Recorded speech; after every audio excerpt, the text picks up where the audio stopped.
Nakaratay ako sa kama, sinusubukan ang paraan ng pagtulog na parang nasa eroplano nang biglang bumulaga ang aking kapatid sa ama na si Ate Celine. Sabi niya ipupunta raw siya para kumutan ako, pero hindi sinasadya na haplos niya ang aking kalsonsilyo.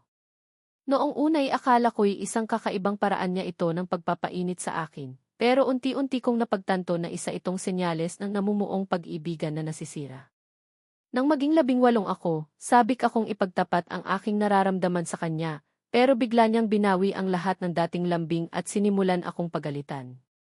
Hanggang sa dumating ang araw na ipinakilala niya sa akin ang isang lalaki at sinabihan akong tawagin itong Tikuya.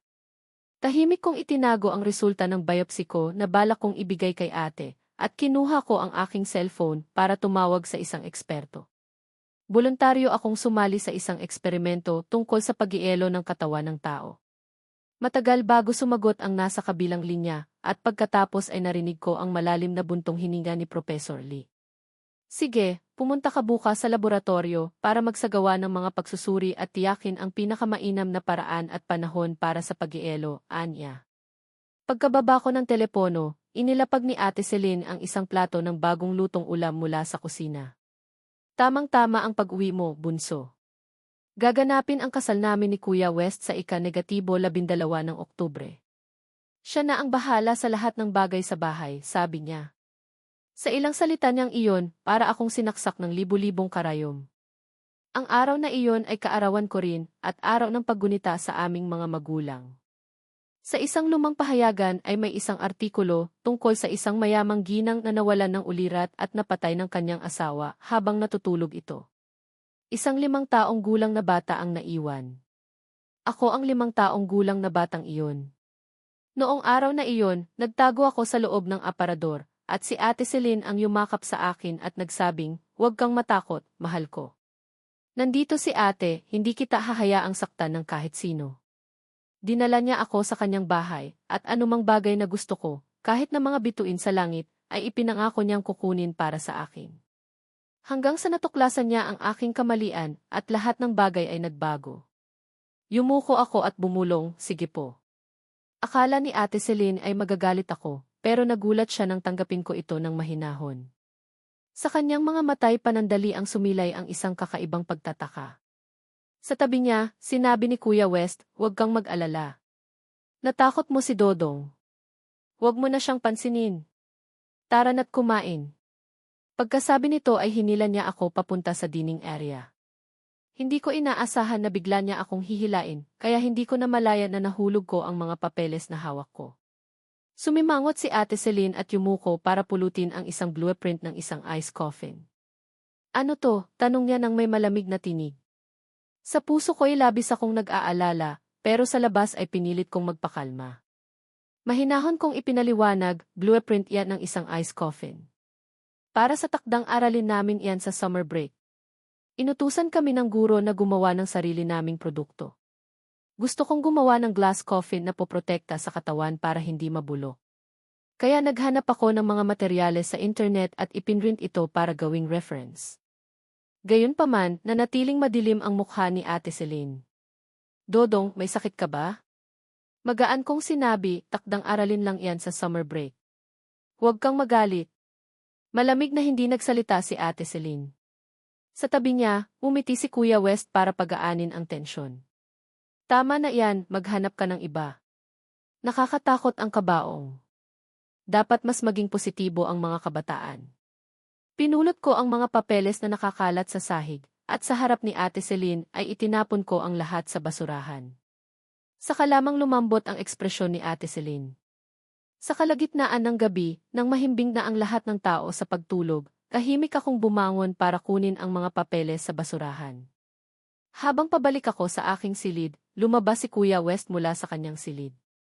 Sinikap kong huwag tumingin sa kanya. Paulit-ulit kong sinasabihan ang aking sarili na huwag tumingin, huwag isipin na siya ang kasintahan ni Ate Celine. Tumingin sa akin si Kuya West nang may panghahamon. "Dodong, bakit hindi ka makatingin sa akin? Iba ka kaysa ilang oras lang ang nakalipas. Hindi mo pa ba matanggap na ako ang mahal ni Ate Celine at hindi ikaw?" Ibaba ko ang aking tingin. "Tanggap ko na po." Hinamak ako ni Kuya West.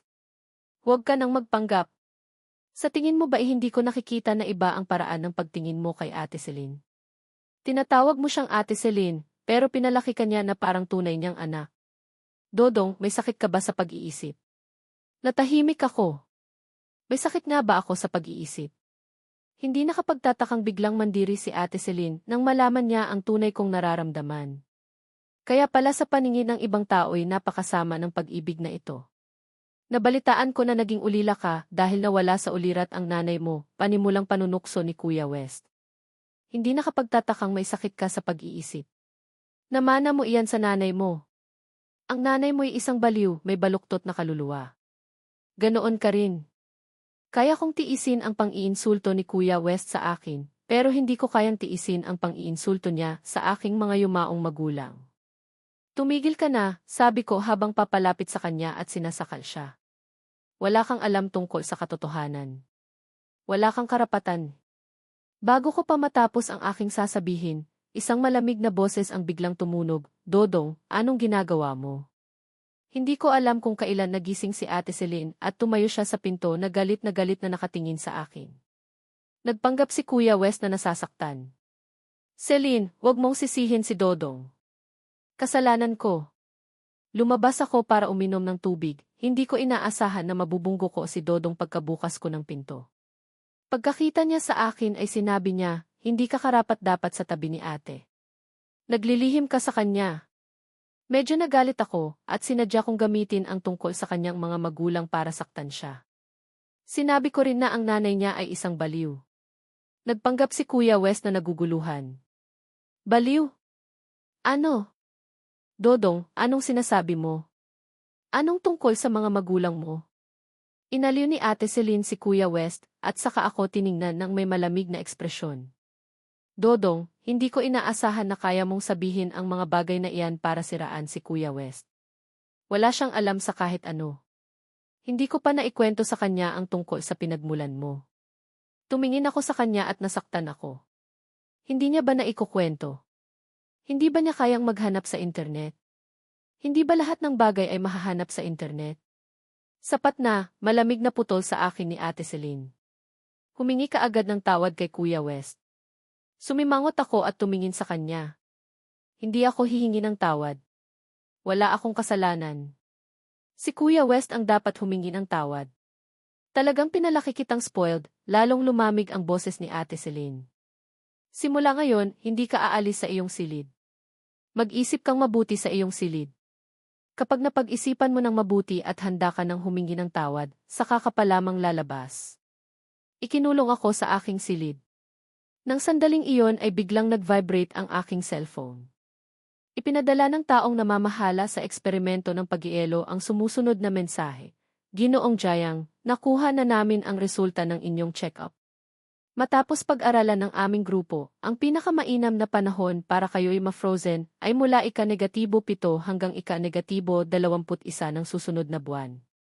Maaari kayong pumili ng isang araw sa loob ng panahong iyon para kayo'y ma-frozen. Ang susunod na buwan ay Disyembre. Muling kumirot ang puso ko. Susunod na buwan? Tumahimik ako sa dilim sandali at nanginginig kong itinipe ang araw na pinili ko, ika-12 ng Disyembre. Ang ika-12 ng Disyembre ay kaarawan ko at araw din ng kasal ni Ate Celine at Kuya West. Hindi na siguro ako dapat pumunta sa kanilang kasal. Sawa na si Ate Celine sa akin. Ang pagpunta ko roon ay sagabal lamang sa kanila. Mas mabuti pang tahimik akong umalis at huwag nang magulo. Hindi na ako gaanong magtatagal. Marami pa akong dapat gawin at ayaw kong sayangin ang aking mahalagang oras sa pagkakulong dahil sa pagdadalamhati. Kaya pinuntahan ko si Ate Celine para humingi ng tawad. Ate Celine, pinag-isipan ko ng mabuti. Kasalanan ko ang lahat. Humihingi ako ng tawad. Gayunpaman, malamig pa rin si Ate Celine. Ang kanyang mga mata ay walang bakas ng dating pagmamahal at pag-aalaga. Hindi ako ang dapat mong hingan ng tawad, kundi si Kuya West. CJ. Nadama ko ang panginginig ng buo kong katawan. Kuya, humihingi ako ng tawad. Ang kuya na iyon ay nagpatigil sa lalaki sandali. Bahagyang kumunot ang mga kilay ni Ate Celine. Hindi siya makapaniwala sa kanyang narinig. Ayos na po ba, Ate Celine? Umiti ako ng mapait, pero labis na nasasaktan sa aking puso. Nasasayahan na po ba kayo? Dapat sana'y masaya na si Ate Celine, pero hindi niya maintindihan kung bakit hindi siya komportable nang makita niya akong humingi ng tawad at marinig niya akong tawagin si Kuya West na Kuya. Tumalikod siya at hindi na ako naglakas loob na tingnan pa. Sinabi na lamang niya, simula ngayon, sa baba ka na matutulog. Dahil wala na siyang sinabi, tumalikod ako at bumaba. Dahil sinabihan niya akong matulog sa baba, doon na ako matutulog. Hindi na rin naman ako magtatagal. Sa hapon, muli akong nagmaneho papunta sa laboratorio ng pag-ielo. Gusto kong makipag-usap sa taong namamahala tungkol sa kung saan dapat ilagay ang aking ice coffin pagkatapos kong ma-frozen. Nabasa ko sa mga papeles na mayroon din kayong storage room ng ice coffin sa ilalim ng dagat, tama po ba? Sumagot ang taong namamahala, tama po. Sa totoo lang, karamihan sa aming storage room ay nasa ilalim ng dagat. Kung nasa lupa kasi, para matiyak na palaging nasa ilang daang degree ang temperatura ng ice coffin, ay kailangan ng malaking halaga ng kuryente. Pero kung ang ice coffin ay ilalagay sa ilalim ng dagat, napakababa ng energy consumption dahil napakalamig na ng temperatura sa ilalim ng dagat. Umiti ako. Napakagandang ideya. Gusto kong ilagay ang ice coffin ko sa ilalim ng dagat. Nagduda ang taong namamahala. Pwede ko bang malaman kung bakit? Umiti pa rin ako. Dahil hindi makikita roon ang mga bituin. Dahil ayaw kong makita si Kuya West. Sinadya kong umuwi ng napakalalim ng gabi para iwasan si Kuya West, pero nang umuwi ako, maliwanag pa rin ang bahay. Malamig na nakaupo si Ate Celine sa sala at hinihintay ako. Ate Celine, anong problema? Nagtataka ako kung ano na naman ang nagawa kong mali. Inihagis ni Ate Celine ang isang tumpok ng papeles sa aking direksyon at pinipilit na magpigil ng galit. Dodong, sabihin mo sa akin, ano ito? Yumuko ako at nakita ko ang aking medical certificate sa mga papeles na nakakalat sa sahig. Bakit mo ginagalugad ang mga gamit ko? Nagulat ako, nag-iba ako ng topic dahil hindi ako pwedeng sumagot sa tanong ni Ate Celine. 18 years old na po ako, hindi niyo pwedeng galugarin ang mga gamit ko. Nagagalit si Ate Celine at inihagis niya ang tasa ng tsaa sa mesa. Yan ba ang importante dito? Sa gitna ng tensyon ay nagpanggap si Kuya West na umawat, Dodong, nagkakamali ka kay Ate Celine. Hindi kanya ginagalugad ang gamit. Hindi kasi ako nakapagdala ng damit pangpalit, kaya hindi ko alam kung ano ang isusuot ko. Pumasok ako sa kwarto mo para kumuha ng ilan sa mga hindi mo na ginagamit, pero nakita ko itong medical certificate sa desk mo. Halata na nagsisinungaling siya, dahil pagkatapos kong makuha ang medical certificate ay kinulong ko ito. Yumuko si Kuya West na nagpapakita ng sakit. Dodong, bata ka pa. Bakit ka may cancer? Sabihin mo sa kuya mo ang totoo. Totoo ba itong medical certificate o kalokohan lang? Lumingon ako kay Ate Celine. Sa sandaling iyon ko lang napansin na mas marami ang galit kaysa pag-aalala sa kanyang mga mata. Siguro bago pa ako makauwi ay binulungan na siya ni Kuya West ng kung ano, kaya hindi naniniwala si Ate Celine na may cancer ako. Sa tingin niya nagpapanggap lang ako para makuha ang atensyon niya. Sa isip ko ay mas maganda na ito, kahit na paano ang aking lihim ay hindi matutuklasan, kaya mahina akong nagsalita. Kalokohan lang. Biro lang sa mga kaibigan ko. Hindi ko pa natatapos ang sasabihin ko ay biglang tumayo si Ate Celine mula sa sofa na inuupuan niya. Sumama ka sa akin ngayon at magpa-check up. Kung kalokohan man o hindi, malalaman natin sa ospital. At Celine, ayaw ko. Sabi ko. Tiningnan ako ni Ate Celine ng malamig. Isang tingin lang ay sumuko na ako. Alam ko na ang pag-ugali ni Ate Celine, kaya ngayon, wala akong kawala, dapat pumunta ako para magpa-check up. Nang makarating ako sa ospital ay hating gabi na. Sa teorya, maliban sa emergency room, walang ibang departamento na tumatanggap ng pasyente sa ganitong oras. Pero tinawagan na ni Ate Celine ang pinuno ng ospital bago pa man kami pumunta, kaya nagmadali silang hanapan ako ng doktor na magsasagawa ng komprehensibong health check-up sa akin. Kahit na ang mabilis na check-up para sa cancer ay aabutin ng 2 oras para malaman ang resulta. Ang 2 oras na ito, bawat minuto at segundo ay isang torture para sa akin. Pagkatapos ng napakahabang panahon ay nakarating na rin ang doktor na may dalang report. NSDK, nakuha na namin ang resulta. Napakaganda ng kalusugan ni Jiang, walang kahit anong senyales ng cancer. Hindi ko inaasahan na pagkatapos kong magdusa ng matagal, ay may ganoong resulta na naghihintay sa akin. Bigla akong tumalikod at tiningnan si Kuya West, alam ko na siya ang nagplano nito. Huminga ng maluwag si Kuya West, sa wakas ay nakahinga siya ng maluwag. Napakaganda, buti na lang. Biro lang pala. Dodong, ayos ka lang. Ako at si Celine ay nabahala. Pero hindi nagsalita si Ate Celine. Tinitigan niya ako ng maigi at bigla niyang napansin na ang aking mukha ay nakakagulat na putla, halos wala ng dugo. Dahil walang cancer, ayon sa resulta ay mahina ang katawan ni Jiang at sobrang malnutrisyon. Para linawin ang pagdududa ni Ate Celine, sumagot ang doktor. Nag-diet ba siya kamakailan? Kaagad na naging pangit ang mukha ni Ate Celine. Totoo na hindi ako kumakain ng maayos, normal lang, dahil may sakit ako. Tapos ang cold treatment ni Ate Celine ay hindi nagtulak sa akin na kumain ng maayos, pero sa paningin ni Ate Celine, ang lahat ay ibang-iba. Para magpanggap at linlangin ako, ganito ka ba makitungo sa katawan mo? Gusto mo bang kaawaan kita, para pumayag ako na makasama ka? Dodong, please lang, magising ka. Pagkarinig ko nito ay kumirot ang puso ko. Kahit na alam kong hindi niya ako maiintindihan ay pinilit ko pa ring tanggihan. Hindi naman po. Ang tanggi ko sa katotohanan ay nagiging malakas. Tumitingin si Ate Celine sa akin nang may pagkadismaya. Ito ba ang kinalakihan mo? Sa sandaling iyon, parang sinaksak ako ng libu-libong karayom. Iniwan ako ni Ate Celine sa ospital at kinulong niya si Kuya West at nang sumunod na linggo ay hindi niya ako kinausap. Sinubukan kong ayusin ang relasyon namin pero nabigo ako. Hanggang sa isang araw bago ang kasal ni Ate Celine at Kuya West. Ate Celine, bukas na ang kasal mo. Hindi mo pa rin ako kinakausap. Punong-puno ng sakit ang mukha ko, pero malamig pa rin ang tingin ni Ate Celine. Sumuko ka na. Namumula ang mga mata ko at tumango. Sumuko na po ako. Promise ko, hindi na po ako magsisinungaling. Ngayon hindi na ako nagsisinungaling dahil malapit na po akong mamatay.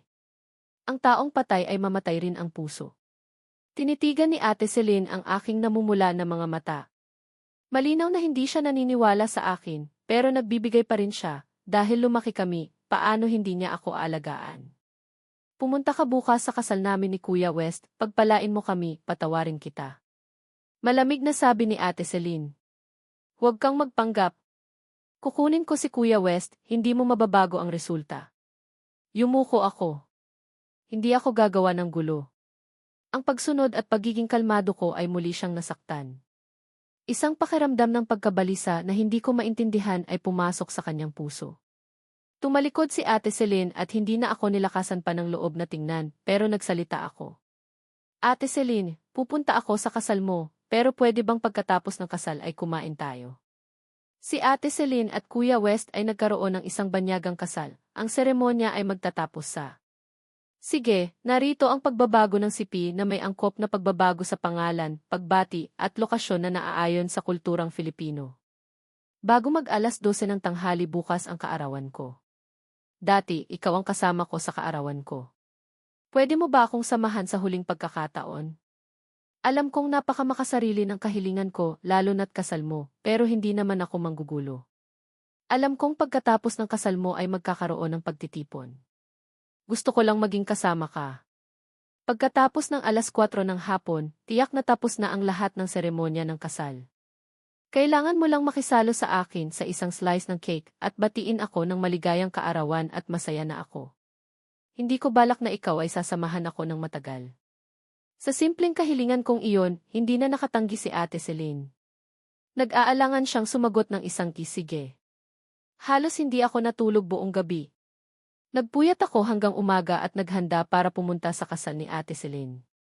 Napakaraming tao sa kasal at halos lahat ng sikat na tao ay nagpunta para batiin sila. Nakasuot si Kuya West ng isang mamahaling puting suit at masayang nakayakap sa baywang ni Ate Celine. Nagpalit na rin si Ate Celine ng wedding gown. Napakaganda ni Ate Celine. Maganda, elegante at kahanga-hanga ang kanyang ugali. Parang espesyal na pinapaboran siya ng panahon. Walang bakas na naiwan ang edad sa kanyang mukha, Nakalipas na ang 13 taon, pero parang noong araw lang nanyakap niya ako mula sa aparador, maganda pa rin siya at kaakit-akit. Nakatitig ako sa kanya at naglalaway na makita siya ng ilang segundo pa. Pagkatapos ay humakbang ako at iniharap ang regalo ko sa kasal. Ate Celine, binabati kita sa kasal ninyo. Mula sa kaibuturan ng aking puso, pinagpala ko siya. Sana mula ngayon maging masaya at ligtas na siya.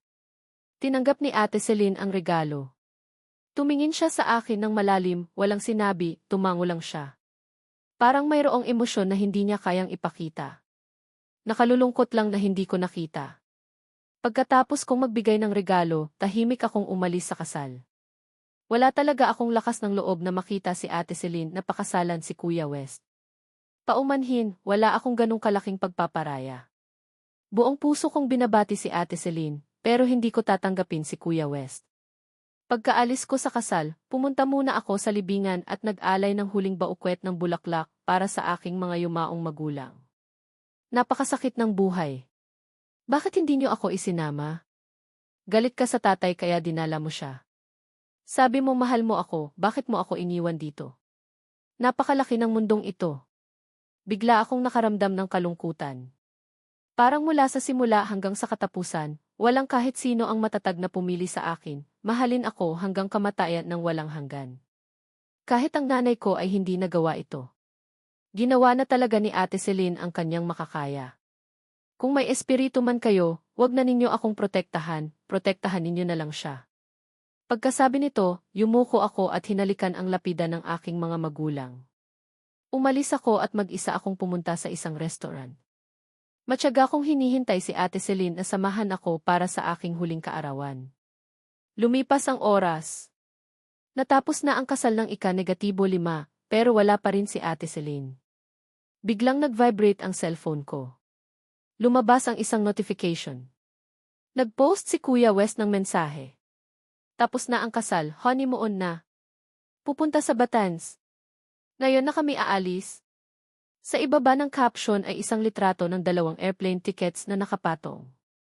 Ang nasa itaas ay kay Kuya West, ang nasa ilalim ay hindi ko na kailangang mag-isip kung kanino. Ang oras ng pag-alis ng flight ay 5:30 ng hapon. Sa sandaling iyon, sa wakas ay naunawaan ko na hindi na darating si Ate Celine. Nagsimula ng matunaw ang cake sa mesa. Kinuha ko ang cake na parang walang kaluluwa at isinubo ito sa aking bibig. Ang alat. Hindi man lang masarap.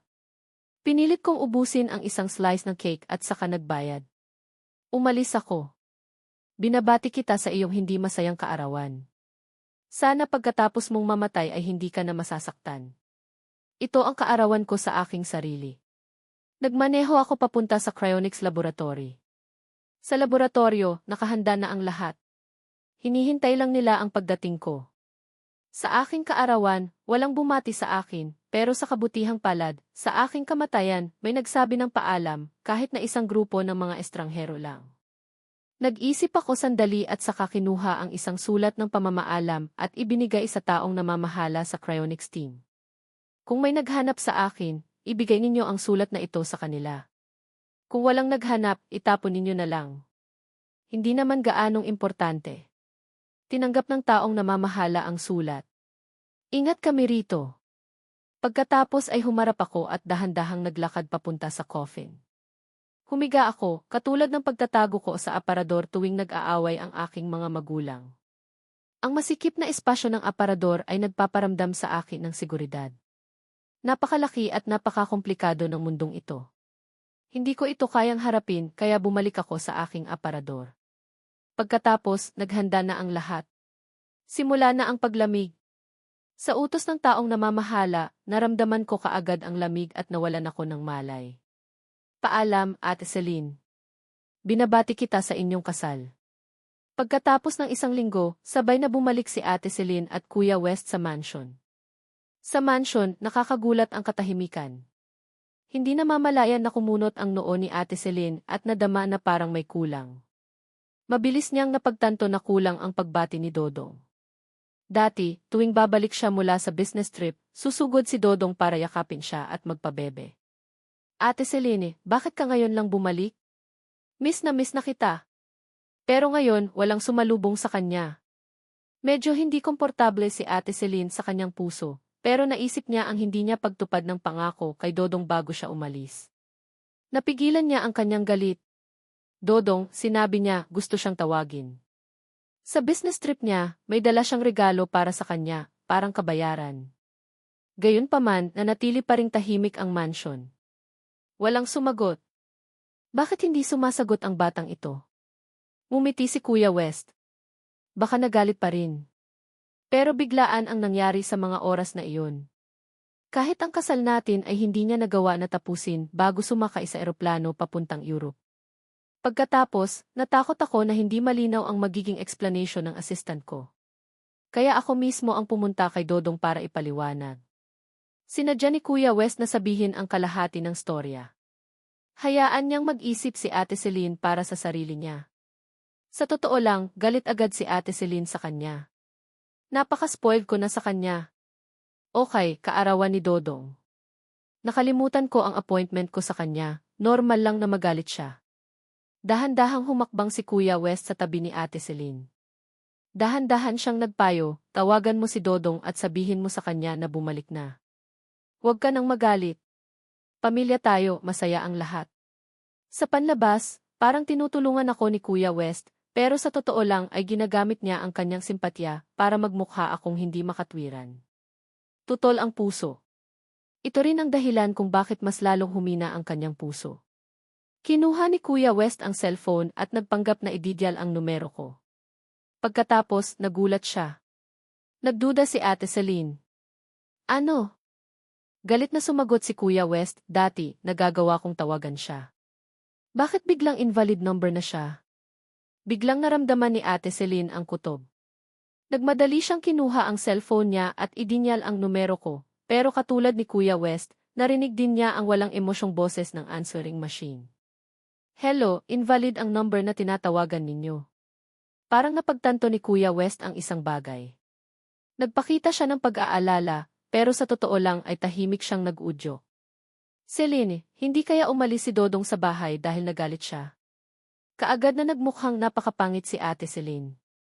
Mabilis siyang naglakad papunta sa kwarto ko at sinipa ang pinto. Walang laman ang kwarto, ang mga regalo na binigay niya sa akin ay nawala. Walang kahit anong bakas. Sumunod si Kuya West kay Ate Celine at nagtaka. Nasaan ang mga gamit ni Dodong? Bakit wala na ang lahat? Kaya ba umalis siya ng bahay? Sa direksyon ni Kuya West, nagmadali si Ate Celine na sumang-ayon na umalis ako ng bahay. Sa sandaling iyon, galit na galit siya. Dahil sa ganoong kaliit na bagay, umalis siya sa bahay. Napaka-immature. Sa tingin ni Ate Celine na galit siya. Sa kanyang puso, galit na galit si Kuya West, pero sa panlabas ay nagpanggap pa rin siya na nag-aalala para sa akin. Ang batang ito. Huwag kang mag-alala, hanapin natin siya. Napakapangit ng mukha ni Ate Celine. 18 years old na siya, hindi na siya bata. Huwag nating gawing baby. Hindi dapat nag-aalala. Sa madaling salita, hindi sila magkaklase. Galit ulit si Ate Celine at lalong galit na sinabi, huwag nating hanapin pa. Sa wakas ay masaya si Kuya West dahil matapos ang lahat sa wakas ay umalis na. Sa totoo lang, naging malambot pa rin ang puso ni Ate Celine. Sa wakas ay masaya si Kuya West. Sa wakas ay nagawa na ni Ate Celine, napakasaya. Nagbalik loob, sa wakas ay aalis na. Pero nagsinungaling si Ate. Nagkakaroon na siya ng mga bagong issue at mga malalaking malawakan. Sa ganoong kaagang panahon, hindi ka makapaniwalang ang lahat mula sa kindergarten hanggang sa mga classmate na nasa unibersidad. Ang ilan sa mga gumagamot ay nagkakaroon ng mga pagkakataon sa panahon ng iyong bakasyon. Sa napakaraming oras ay hindi ka na nagkakaroon ng karagdagang kontak. Ate Salen, nagmamahal sa aming kapatid na walang kaibigan at walang nakakapag-asa sa kanilang kaligtasan. Ang isang nagtatrabaho ay napansin ng isang nagbabalik na nagtatrabaho kay M. Selen at nanghina ng kaluluwa. M. Virjayang, tinanggal na po nila si Dodong sa census. Malinaw na nanghina ang katawan. Bakit? Sinabi nilang aalisin na sila. Napakahusay at napakaaga ang paraan ng paghahanap ng tao sa pinakamaagang panahon. Kapag gumawa ng ganitong proseso sa opisyal na sensus ng isang lokal na estado, nag-aalala si Senen sa kadahilanan na hindi kanya alam. Naglalakbay ng mahaba sa bansa, hindi naman alam na nakatanggap ng nagtatrabaho si Ayan at nakapag-usap ng maganda tungkol sa karagdagan. Likas na ang mundo ni Ayan at napakahusay, napapanghina, hindi naman talaga alam na nag-iwan siya sa mundo. Hindi niya talaga alam kung bakit magkakaroon ng ganitong katayuan. Magtatayo sa loob ng mundo ni Sinen upang makapagpabalik-pabalik. Nagkakaroon din ng pagkakataon na makapagpabalik-pabalik ang iba. Kung ikaw ay magkakaroon, ikaw ay makakahanap ng anumang magaganda. Maaari kang mamuno sa mundong ito, hindi na ako nakakalito. Ang isang nagtatrabaho ay ang nagsasabi noon. Ang ilan ay nag-uugnay ng mga karanasan na may koneksyon ng mga napapanahong kondisyon tungkol sa pagyelo ng mga tao na nagdudulot ng mga kondisyon ng paghihirap. Kapag ikaw at si Alak ay pinag-iisa na, magkaroon ka na ng maraming mga pinagkukunan. Ano ang ginagawa ninyong dalawa? Kung alam ng lahat na pwede na ang kapatid, pwede na siyang magbigay ng kaunting oras sa mundo. Nagliliwanag sa isip, magkakaroon ka ng ganitong pagkakataon. Nang sinasabi ng anak niya ay talagang may mga sinasabi. Isang magandang oras na ang nagbabalik ng kaluluwa. Anong problema? Kung bakit ka nahihirapan? Nasaan ang batang malapit na sayo? Hindi ko alam na ang lahat ng ito ay nangyayari. Pagpapadala ng bata sa mundo. Nagkakaroon ng pag-ibigan at pagpapagaling nang hihingi ka na para manumbalik. Hindi kung ganito ka, hindi na natin tatanggalin ang pangalan mo. Tinanggal. Nagkaroon ng mga tao sa nakaraan pero hindi na. Hindi na nakakalito ang dati. Pero babalik sa mundo. Kung magdesisyon kang umalis, magkakaroon ka ng paraan upang mamuno. Sa madaling salita, kapag nagmamahal kayo, naghahanap na ang mundo. Mayroon bang pamilya na ang gumagawa ng ganito para kay Jan? Nagkakaroon ng kalayaan ang kaluluwa kapag tumatakbo o hindi. Hindi nagtatrabaho si Doden dahil dito nangyari. Kapag nangyari ito, wala na siyang magagawa. Magkakaroon ng kaunting kaalaman. Ang magkapatid ko ba dito ay may posibilidad na umalis sa trabaho? Kailangan mong magkaroon ng oras na walang kasama. Nanghihina ang kaluluwa dahil alam na hindi na siya pwedeng magtagal at hindi ito madali. Sa kasamaang palad. Hindi pa siya dito, saan na siya nakatira? Talaga namang malungkot. Tandaan niya ang nagtatrabaho na nag-uusap sa kanilang paglalarawan. Iyan talaga ang paglalarawan ng mundo. Hindi madaling makihalubilo sa mundo dahil nalalaman kung nagdudulot ba si JN ng kasiyahan sa madaling panahon o hindi. Sinusundan ng matatalik na kapatid ko. Dahil kung napakarami, hindi ko na masyadong alam. Tandaan ang lahat at ang mundo mo. Kakaiba sa akin na mas madali siya. Kamakailan, sinubukan kong mas pahalagahan si JN. Sa wakas, may nagawa si Jin sa kanya. Sinen, hindi ka dapat magkaroon ng labis na paglalarawan. May makabubuti nga para sa atin. Kamakailan. Hindi naman niya kayang sabihin. Lahat ng tao, hindi madaling magtulungan. Malaki. Hilingin ang mas maliit. Sa sandaling ito, sa mga paraang napakadali. Tandaan mo. Gusto kong mangyari ang buhay. Hinding-hindi naman malala. Maghahanap ng trabaho. Maging mas malupit. Sa kasamaang palad, hindi kanya gagawin. Hindi mo naman pwede. Sige, narito ang pagbabago ng iyong teksto na may angkop na pagbabago sa pangalan, pagbati, at lokasyon na naaayon sa kulturang Filipino. Hindi kanya mahal. Ang mahal lang niya ay ang kayamanan at posisyon mo. Gusto niyang maging parang prinsipe sa buhay. Gusto niyang mamuhay sa marangyang buhay. Gusto niyang matikman ang lahat ng pwede lang matikman ng isang mayaman. Para sa isang lalaking walang ibang hinahangad kundi ang maging mayaman, ang pinakamagandang parusa ay hindi siya patayin, kundi ipamuhay siya sa kahirapan habang buhay. Habang buhay siyang magiging parte ng pinakamababang antas ng lipunan. Hinding-hindi niya makukuha ang mga bagay na gusto niya. Sa pagkarinig kay Ate Celine, bumagsak si Kuya West sa lupa na may pagkadismaya. Haha! Ate Celine, akala mo na palayas mo na si Dodong. Hindi. Nagkamali ka. Ako lang ang nagsindi ng apoy. Ang tunay na nagpalaya sa kanya ay ikaw. Sa kanyang pagkadismaya, nawala ng pag-iisip si Kuya West. Itinuro niya si Ate Celine at sinabing, wala kang kwenta. Walang pakialam si Dodong sa kung ano ang sasabihin o gagawin mo. Kahit araw-araw kong isigaw sa tenga niya na hindi ka mahal ng Ate Celine mo. Hindi ka niya gusto. Umalis ka na. Huwag mo na siyang guluhin. Hindi siya masasaktan, lalong hindi siya aalis ng bahay. Ang tunay na nakapagpasakit sa kanya at nakapagpaalis sa kanya ay ang mga ginawa mo. Sinadya mo siyang tratuhin ng malamig. Nagbayad ka pa sa akin para galitin siya. Gumastos ka pa ng pera para magkaroon tayo ng malaking kasal. Haha! Ate Celine, sabi mo hindi mo mahal si Dodong, pero matagal mo na siyang mahal, di ba? Nahihiya ka lang sa estado mo kaya hindi mo kayang aminin. Ate Celine, nagmamahal ka sa isang mas batang kapatid. May problema ka ba sa pag-iisip? Mahal ka ni Dodong. May lakas loob siyang sabihin sa'yo, pero ikaw. Gusto mo siyang mahalin, pero itinatago mo lang sa puso mo. Wala kang lakas ng loob na sabihin. Gumawa ka pa ng mga bagay para palayasin ang taong mahal mo na malapit ng mamatay. Haha! Napakatanga mo, Ate Celine. Napakatanga mo. Nang malaman niyang gusto siya ni Dodong, ang unang reaksyon ni ate ay hindi galit, kundi saya. Dahil matagal na rin siyang may nararamdaman para sa kanya. Pero hindi sila pwedeng magkatuluyan.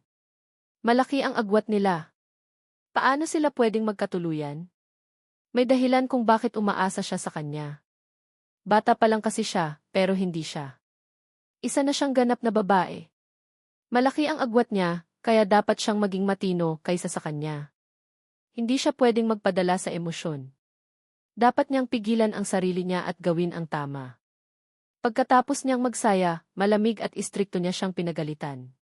Pinuntahan niya si Kuya West at hiniling na magpanggap itong nobyo niya para putulin ang nararamdaman ni Dodong para sa kanya. Akala niya ginagawa niya ang tama. Dapat siyang maging kalmado at pigilan ang sarili kahit gaano pa siya kamahal at bilang tagapag-alaga, may obligasyon din siyang dalhin si Dodong sa tamang direksyon. Pero bakit ginawa niya ang tama, pero ganito ang kinalabasan? Sa araw ng kasal niya, tahimik na umalis ang taong mahal niya. Ang sakit na parang umaagos na tubig. Hindi niya ito kayang labanan. Niyakap ni Ate Celine ang dibdib niya.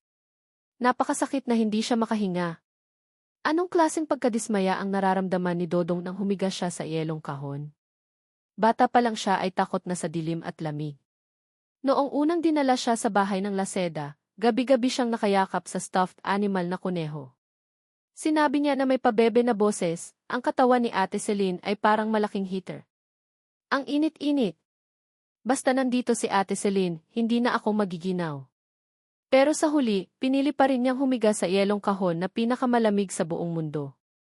Bakit? Dahil nasaktan ko siya ng sobra na hindi na siya nakakaramdam ng init sa mundong ito, kaya mas pinili niyang humiga sa yelong kahon at ipa-freeze ang buong mundo niya. Dodong. Hindi alam ni Ate Celine ang sagot. Ang alam niya lang, miss na niya si Dodong. Kailangan niya siyang makita kaagad, kahit sa loob pa siya ng yelong kahon. Mabilis na nalaman ng mga tauhan niya ang impormasyon ng cryonics team at nakuha ang lokasyon ng laboratorio. Agad na pumunta doon si Ate Celine. Sinalubong siya ng taong namamahala sa cryonics team. Ikaw si Ate Celine, di ba? Bago siya magpa-freeze, nag-iwan si Ginoong Dodong Jayang ng isang liham para sa'yo. Sabi niya kapag may naghanap daw sa kanya, ibigay ko raw ang liham sa taong iyon. Sabi ng taong namamahala, kumuha siya ng isang brown envelope mula sa kanyang bag at ibinigay kay Ate Celine. Sa envelope ay may pamilyar na sulat kamay ko. Para kay Ate Celine.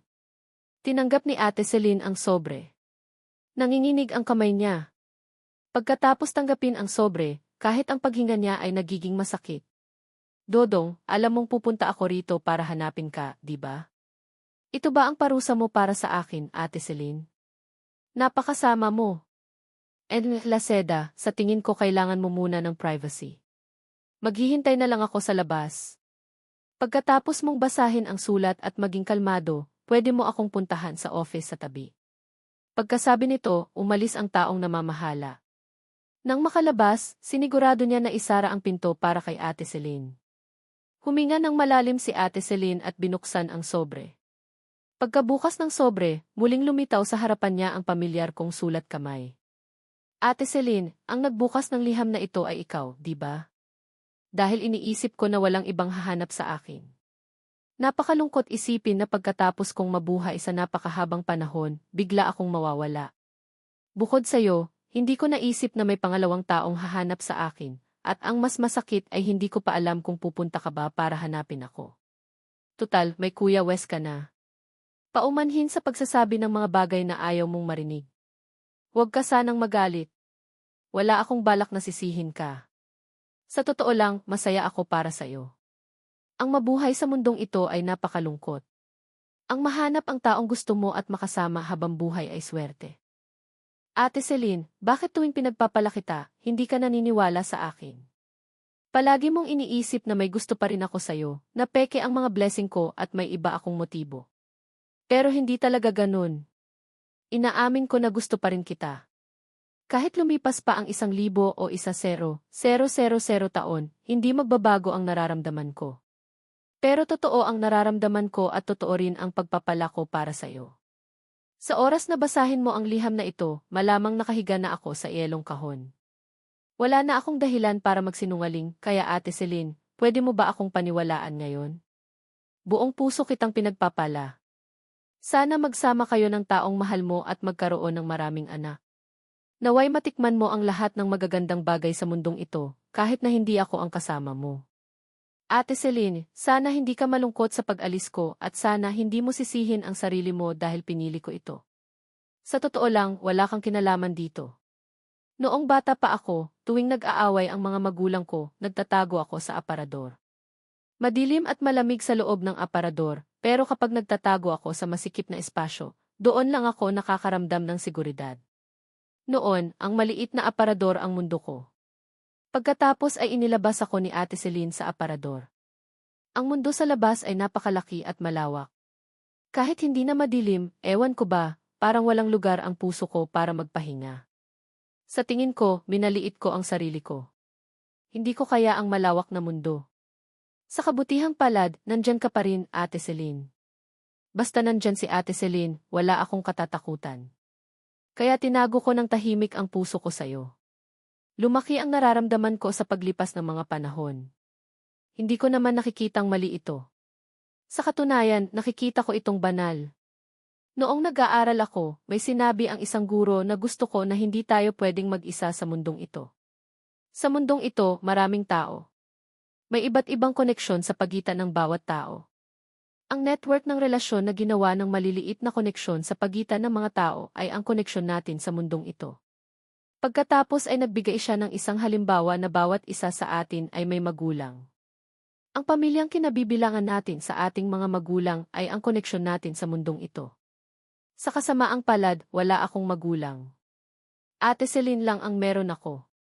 Wala akong nobya. Ate Celine lang ang meron ako. Wala rin akong maraming kaibigan. Ate Celine lang ang meron ako. Si Ate Celine lang ang koneksyon ko sa mundong ito. Tumayo ako sa kanto ng daan. Nagmamadaling dumaan ang mga tao. Maraming tao sa syudad na ito, pero para sa akin, estranghero silang lahat. Iba si Ate Celine. Si Ate Celine lang ang yayakap sa akin kapag giniginaw ako. Siya lang ang magpapagaan ng loob ko kapag natatakot ako. Bibili siya ng cake sa kaarawan ko. Bibili siya ng regalo para sa akin. Magwi-wish kami at hihipan ang kandila. Ate Celine, palagi mong sinasabi na ang nararamdaman ko para sa iyo ay kakaiba, hindi normal. Sinabi rin ni Kuya Wes na may problema ako sa pag-iisip, pero paano ko hindi magugustuhan? Nang hindi na kayang tiisin ni Inay ang pangmatagalang pagkontrol ni Itay sa isip niya. Nang unti-unting gumuho ang mundo ko, si Ate Celine ang humila sa akin palabas sa gumuhong mundo. Sabi mo mahal ako ni Itay, mali lang ang paraan niya. Sabi mo mahal ako ni Inay, pero hindi niya kayang kontrolin ang sarili niya.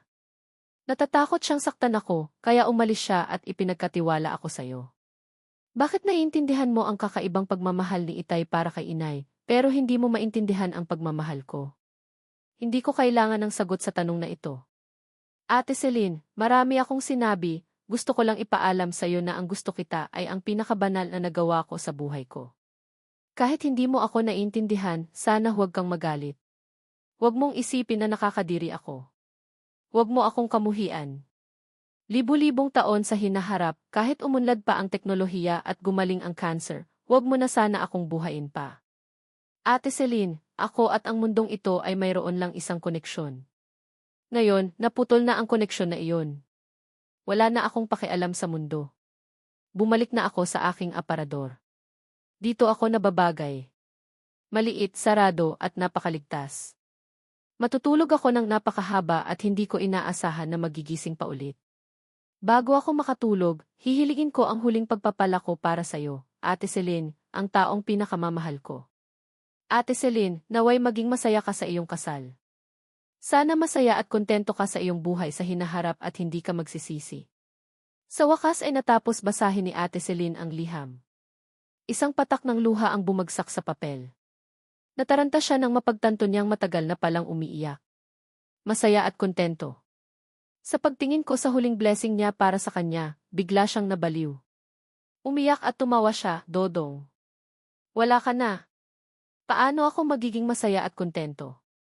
Alam mo ba na lahat ng nakita mo bago ka mamatay ay kasinungalingan? Niloloko ka ni Ate Celine. Magsisisi. Pagkatapos ng mahabang panahon, lumabas si Ate Celine sa silid. Nang lumabas, parang nagkaroon siya ng ibang buhay. Tumingin sa kanya ang taong namamahala. Ernest Laceda, legal at tama ang pag-freeze namin kay Ginoong Dodong Jayang. Ito ang mga papeles. Ang mga lugar na kailangang pirmahan ni Ginoong Dodong Jayang ay pinirmahan na niya. Gusto ko ring sabihin na huwag mong isipin ang paghihiwalay na ito bilang paalam. Dahil hindi pa namamatay si Ginoong Dodong. Natapos ang pagpa-freeze sa isang iglap. Nakasisigurado ako na walang cells sa katawan niya ang nasira. Pagkatapos ng proseso ng cryonics, nagsagawa kami ng komprehensibong pagsusuri sa mga vital sign niya.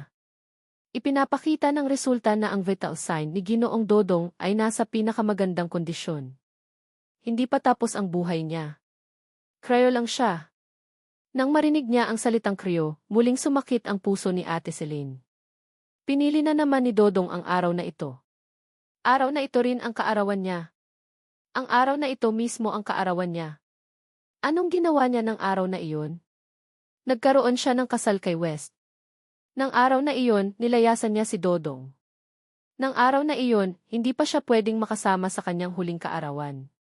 Sa sandaling iyon, hindi na makontrol ni Ate Celine ang sarili niya at naalala ang eksena nang magmakaawa siya sa kanya na makasama siya sa kanyang kaarawan. Magbi-birthday ako bukas, dati ikaw ang kasama ko tuwing birthday ko. Pwede mo ba akong samahan sa huling pagkakataon? Alam kong masyadong makasarili ang kahilingan na ito sa araw ng kasal mo, pero hindi ako manggugulo. Sa 4 oras seki, tapos na ang seremonya ng kasal. Kailangan mo lang akong samahan na kumain ng slice ng cake at batiin ako ng happy birthday. Sapat na iyon sa akin. Sa totoo lang, madali akong makontento. Hindi kita hinihinga ng kahit ano. Isa lang ang hinihiling ko sa'yo na samahan mo ako na kumain ng slice ng cake at batiin ako ng happy birthday. Sapat na iyon. Ngunit, kahit ang simpleng kahilingan na iyon ay hindi niya nagawa. Parang paulit-ulit na sinasaksak ng kutsilyo ang kanyang puso sa pinakamasakit na paraan.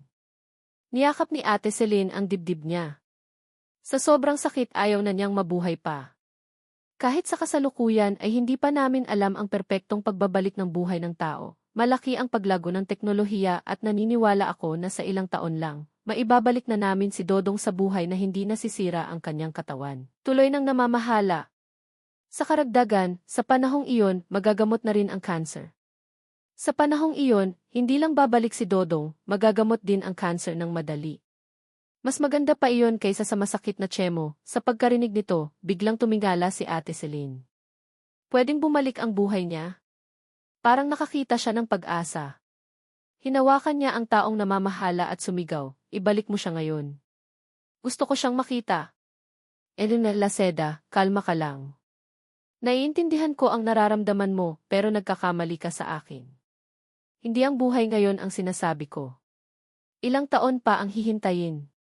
Ang teknolohiya sa kasalukuyan ay kaya lang mabilisang magpa-freeze ng katawan, hindi nasisira ang cells.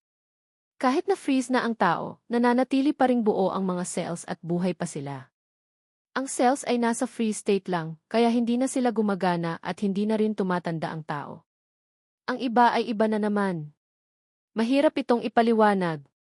Madaling matunaw ang yelo. Kailangan lang ng init, pero kapag ang yelo ay may daga sa loob, paano matutunaw ang yelo nang hindi nasasaktan ang daga? Kailangan kang pag-isipang mabuti tungkol sa bilis ng pagtunaw ng yelo. Ang ilang yelo ay nasa malalim na lugar na nagpapabagal sa pagtunaw. Napakadaling magkaroon ng aksidente. Sa sandaling ito na pagtanto niya na siya ay ginagamit lang. Walang katotohanan na magagawa niya. Sige, narito ang iyong binagong teksto. Ang utak lang ng maliit na daga ang natunaw, pero nagyelo pa rin ang mga lamang loob nito. Kung tao, iisang buong katawan yan. Sa sandaling matunaw ang ibabaw, magsisimula ng dumaloy ang dugo. Sa sandaling iyon, kung nananatiling nagyelo ang laman loob o ang ibabang bahagi ng katawan, kaya mo bang isipin kung gaano kasama ang sitwasyon? Nakakatakot.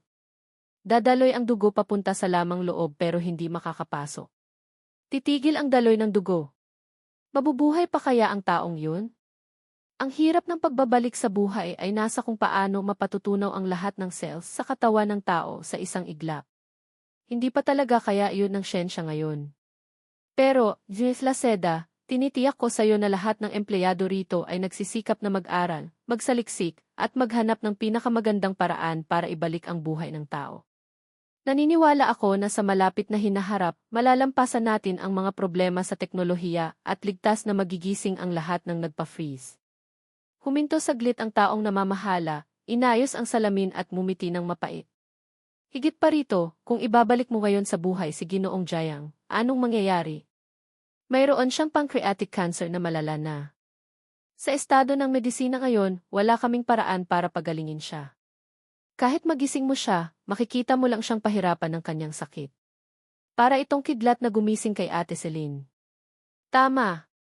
Anong mangyayari kung gisingin ko si Dodong? May sakit siya at malala pa. Kahit mayroon akong walang hanggang kayamanan, hindi ko siya maipapagaling. Gustong-gusto ko na siyang makita muli. Gusto kong sabihin sa kanya mismo na lahat ng nakita niya bago siya magpa-freeze ay kasinungalingan. Niloloko ko lang siya. Hindi ako pinakasalan ni Kuya West. Hindi ko rin siya mahal. Sa simula't simula pa lang, ang anak lang na gusto ko ay siya. Si Dodong lang. Nasaan si Dodong ngayon? Pagkatapos ng mahabang katahimikan, nagsalita si Ate Celine na may garalgal na boses. Gusto ko siyang makita. Sinabi ng taong namamahala kay Ate Celine na ang cryonics team nila ay nagtayo ng isang storage facility sa ilalim ng dagat. Ang storage facility ay para lang ilagay ang mga yelong kahon. Hindi pwedeng pumasok ang mga buhay na tao roon. Edwin Laceda, alam mo na ang ilalim ng dagat ay iba sa lupa. Sa ilalim ng dagat, malamig at mataas ang pressure. Napakalaking gastos na magtayo ng laboratorio sa ilalim ng dagat.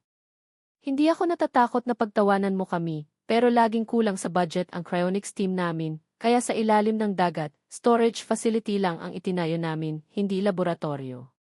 Para protektahan ang yelong kahon laban sa tubig alat, sinasara namin ng mahigpit ang storage facility. Hindi rin namin pinapasok ang hangin sa loob. Dahil ang hangin ay may oxygen na madaling maging sanhi ng oxidation ng materyales ng yelong kahon, kaya walang pwedeng pumasok sa storage facility. Kung gusto mo talagang makita si Ginoong Jayang, pwede naming gamitin ang makina para dalhin ang yelong kahon niya sa lupa. Kailangan mo lang magbayad ng shipping fee. Para kay Ate Celine, hindi problema ang perang pwedeng masolusyonan ang isang bagay. Nagbayad agad siya ng 3 beses na shipping fee at hiniling na dalhin agad ang yelong kahon ko sa lupa. Pero kahit ganoon, kailangan pa rin ito ng 2 araw. 2 araw. 48 oras. Mukhang maikli, pero para kay Ate Celine sa panahong ito, ang bawat minuto at segundo pagkatapos niyang mawala ako ay pahirap. Iniwan niya ang cryonics laboratory na tulala at nagmaneho sa malawak na syudad na parabang isang kaluluwa. Ayaw niyang umuwi dahil walang naghihintay sa kanyang bumalik. Ipinark niya ang kotse sa gilid ng kalsada at bumaba. Pumunta siya sa mataong kanto.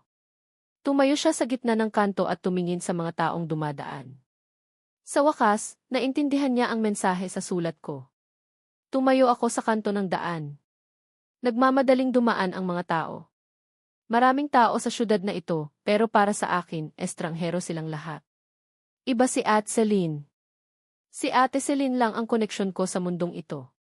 Sa panahong may cancer ako at kailangan ko ng kasama at proteksyon, siya mismo ang pumutol ng koneksyon naming dalawa. Sa liham ko, sinabi kong hindi siya ang may kasalanan ng lahat ng ito, pero paano nangyari na hindi niya kasalanan? Siya mismo ang pumutol ng koneksyon ko sa mundong ito. Siya mismo ang nagtulak sa akin sa kadiliman. Naghihintay na napunit ang pusong nagprotekta sa kanya. Niyakap ni Ate Celine ang kanyang dibdib at dahan-dahang umupo. May isang mabait na tao na nagtanong sa kanya, "Okay ka lang?" Ngumiti ng mapait si Ate Celine, umiling at walang sinabi. Anong nangyari kay ate? Sa ika-12 ng Disyembre, nawala niya ang taong pinakamamahal niya. Sa sobrang pagkalito, pumunta si Ate Celine sa isang parke. Umupo siya sa bench na tulala habang tinitingnan ang mga puting kalapati na lumilipad-lipad. Naalala niya na noong bata pa ako, dinala niya ako rito para magpakain ng mga kalapati. Umiiyak ang batang lalaki sa simula, ayaw magpakain. Nagtatago siya sa likod niya, yumayakap sa kanyang mga binti at palihim na tinitingnan ang mga kalapati hanggang hinawakan niya ang kamay ko at hinaplos ang isang mapayapang puting kalapati. Kinuha ko ang lakas ng loob para kunin ang pagkain at habulin ang mga kalapati. Tumawa ako ng masaya. Sa kanyang pagbabalik tanaw, biglang narinig niya ang isang lalaki. "Miss, pwede bang manghingi ng 1 minuto?" Tumingin si Ate Celine sa lalaking nasa harapan niya. Mukhang 20 taong gulang lang ang lalaki. May itsura siya. Hindi siya gwapo pero mukhang matalino. Nakasuot siya ng black suit at may dalang malaking notebook. "Miss, ganito kasi," nahihiyang sabi ng lalaki. "Nililigawan ko po yung kapitbahay namin. Wala na po akong nanay kaya siya po ang nag-aalaga sa akin. Pinapakain niya ako at tinutulungan sa aking mga assignments. Tinutulungan niya akong magplano. Sana magkaroon ng mga pangangailangan ng lahat para hindi malungkot kapag wala na. Napakaganda at mahalaga para sa napakahabang panahon. Malaki ang pagbabago at sinasabihan kayong makipag-usap kung ano ang mangyayari." Sinabi ni Lakenen para mahalin ang kapatid sa mga kwentong nangyari habang nagtatrabaho kami. Dahil sinasabi ng iba ang kaligayahan ng buhay. Lumingon ka lang ni. Madalas namang mahulog. Kung magaling kang kausap. At hindi kayo, sinusubukan nyo ng baguhin kung sino ang nangangailangan ng tulong ti. Sa gabi, hayaan na Coldy. Siya ang tunay na nanay ni Ate. Mula sa kanyang kwento. Sige, heto ang teksto na isinalin sa Tagalog na may angkop na pagbabago sa mga pangalan, pagbati at lugar. Wala talaga siyang pakialam. Ang nasa isip niya lang ay tapusin ang palabas na ito at batiin ka sa kaarawan mo. Pagkasabi nito, hindi maiwasan ni Ate Celine na ngumiti ng mapait. Ang taong bihira umiyak ay pula na ngayon ang mga mata. "Dodong, patawarin mo ako. Nangako akong pupunta ako para batiin ka sa kaarawan mo, pero hindi ko nagawa." Sinabi ni Ate Celine, mayroong mga problema sa proyekto ng kumpanya sa Europa. Sinabi ng taong namamahala roon na kailangan ko silang puntahan doon. Noong panahong yon, naisip ko na maraming pagkakataon pa para batiin ka. Ngunit paano mo naging huling pagkakataon ang lahat? Kung alam ko lang na iyon na ang huli, hindi ako lalayo sa'yo kahit bumagsak pa ang buong mundo. Sa kabila ng nagielong kahon, hindi niya ako mahawakan. Alam din ni Ate Celine na kahit gaano pa kalalim ang kanyang pagtatapat, hindi ko siya maririnig. Pero gusto pa rin niya akong kausapin. "Dodong, patawarin mo si Ate Celine." Nangangako si Ate Celine na simula ngayon, tuwing kaarawan mo, sasamahan kita hanggang sa mamatay. Pagkasabi nito, yumuko si Ate Celine at humalik sa yelong kahon. Hinalikan niya ang lugar kung nasaan ang labi ko. Dahil sa yelong kahon, hindi niya ako mahahagkan ngayon pero okay lang. Naniniwala siya na kapag nagising ako, mahahalikan niya ako ng walang pag-aalala. Siguro, libu-libong taon ang hihintayin para makatanggap ng halik. Laceda, hindi ka nagbibiro, di ba? Nagulat ang namamahala sa grupo ng cryonics. Talaga bang ipapa-freeze mo rin ang iyong sarili? Tumango si Ate Celine at kalmadong sinabi, "Tama. At simula ngayon, ako na ang magiging pinakamalaking stockholder ng cryonics team." Mula ngayon, 0% ng kita ng Leseda Group ay mamumuhunan sa cryonics research para makahanap ng paraan para mabuhay ulit. 0%.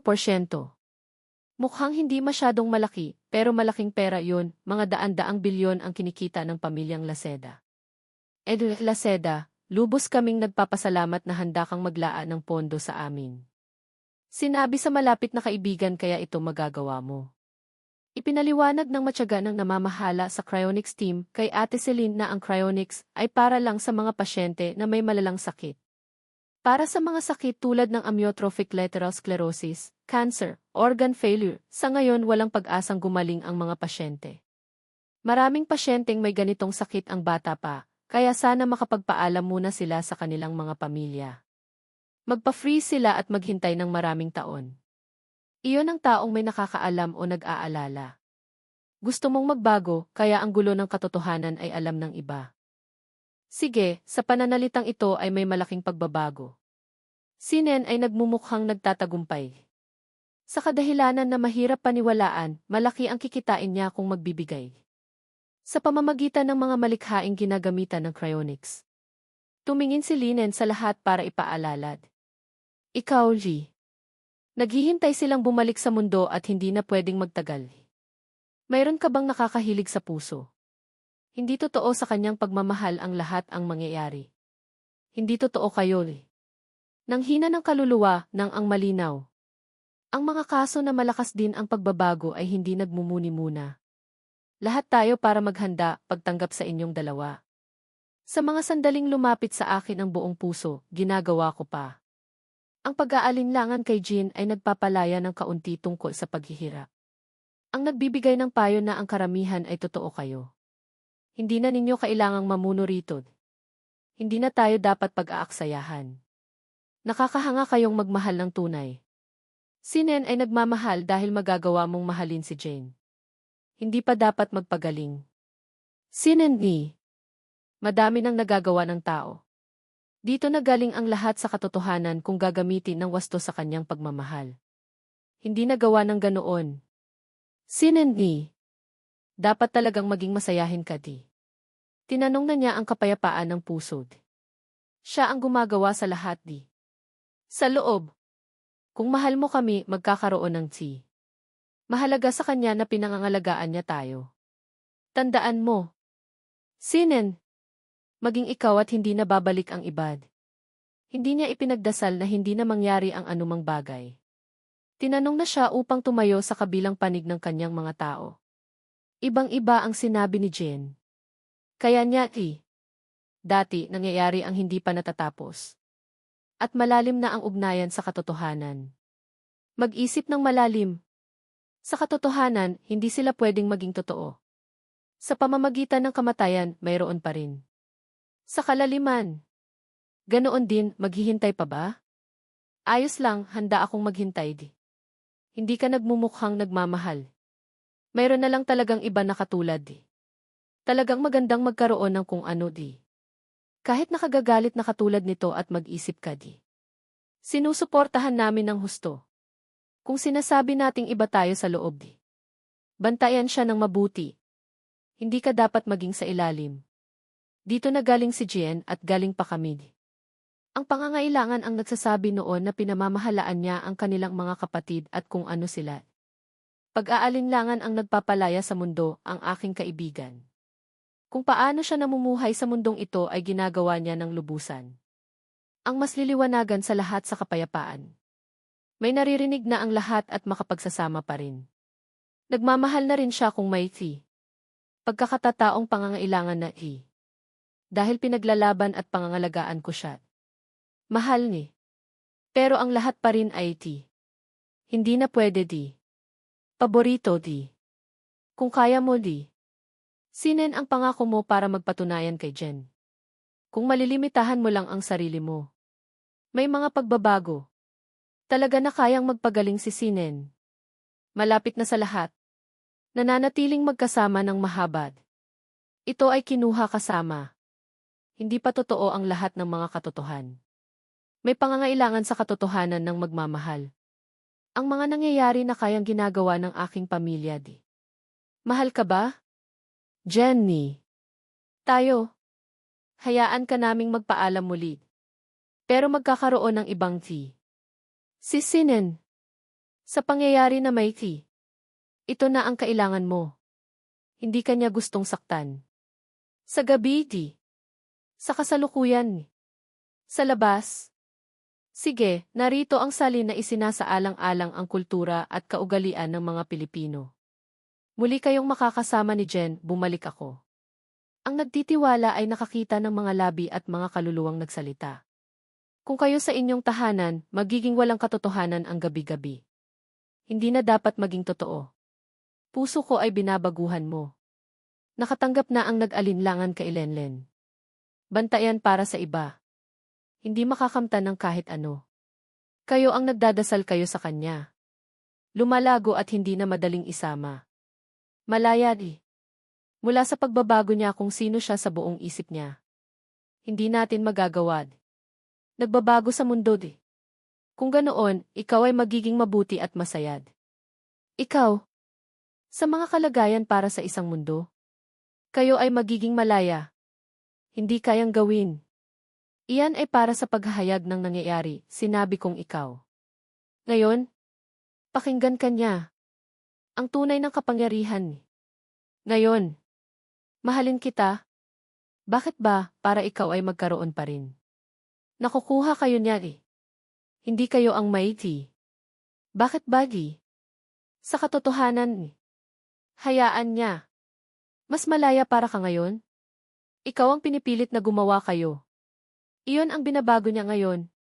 Ano pa ba ang sinasabi ninyo tungkol sa kanya? Mula kay Senen ay sinabi sa mundo na di. Naging mas madali para sa'yo na ginagamot. Ito, hindi pa. Masisiyahan ka at ang lahat kung totoo ka. Naiintindihan ko ang ibig niya. Hindi masakit si Jenny. Dito nagtaguyod kami di. Kung wala ali. Sinusubukan mo at siya dahil ang kapatid ni Celine ay maghihintay. Malapit ka na dito di. Mahalaga kung paano hindi siya kayang bumalik. Kung maghihirap si Lali. Siya. Mahal ni. Nakagagawa ng kababalaghan na si Sinen.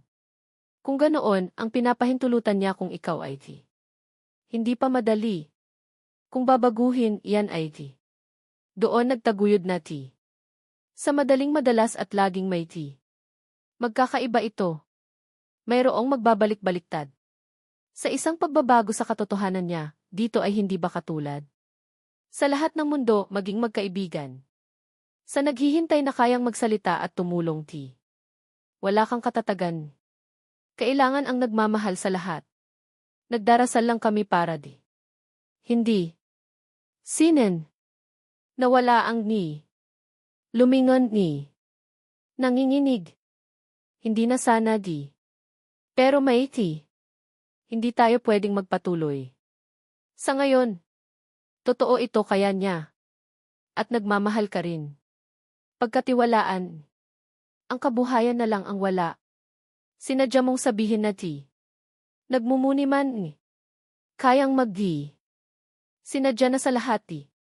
Maging matatag pa rin ni. Kayong lahat kung ikaw ay ti. Kung tunay kang ti. Mahal na mahal kita. Pinagkatiwalaan ka di. Sinen ni. Anong kailangan? Siya. Ikaw kaya. Nakakalimot. Pagbibigyan. Nasanay malayad. Totoo sana na maging ang mga di. Kung binibigyan mo ito. Kung tunay. Ikaw, G. Itinatago sa kanila. Kung magbibigay ka na, maliligtas kita. At sana'y malaya ka sa katotohanan. Para sa lahat na ito. Sa huli di. Sa buong puso mong nagdarasal. Binibigyan ka na. Maging totoo ka. Nagbabala. Nagtagumpay. Talaga di. Sinen. Totoo. Sa kabila ng lahat ng ito, napuntahan kayo na. Malungkot kapag kinakailangan na. Saidi. Ang dapat mangyari. Kung alam na hindi niya. Ang mga nauna. Pinagtiwalaan niya ako. Talaga. Totoo kayo. Ang ni. Sa madaling di. Ang mas totoo kapag hindi niya di. Sa mundo, pakinggan na. Hihilingan ka ng matagal ay napunta sa'yo. Sa madalas ay walang di. Pinatotohanan ng lahat di. At ni. Sa katotohan, si Sinen. Hinihintay mo ako di. Itinago ng kung anuman. Tinanong na ito sa di. Sa katotohanan ginagamitan ng di. Na ang ni. Ang nagbabago. At ang nagbabahagi. Sinabi ang ni. Hindi tayo nararapat di. Ginagawa ko. Sa katotohanan, mula sa G. Kailangan mo. Sinen ni. Mula. Mahal ng di. Mayroon ang. Sa pangyayari di. Ang ni. Binibigyan ka sa ngayon at kinakailangan mo. Ay magtatago sa puso di. Sa ganong ni. Kung nakaharap mo iyan. Totoo para ka ng kay Sinen. Kailangan mo di. Nakakamit di. Tinalikuran ang lahat di. Isang totoo di. Itatago di. At sinasabi kay di. Hindi totoo. Ang sinasabi. Si Jen. Kung ano ginagawa ka di. Sa malaya na ti. Nang pinagpapatuloy ti. Ang katotohanan mo. Ngunit ang di. Para makaligtas ay pagbabalik. Maghahati di. Kung tunay di. Huwag kang lumisan ni. Bakit? Iyon ang pinakakay. Nakakalipas di. Jen. Iyo.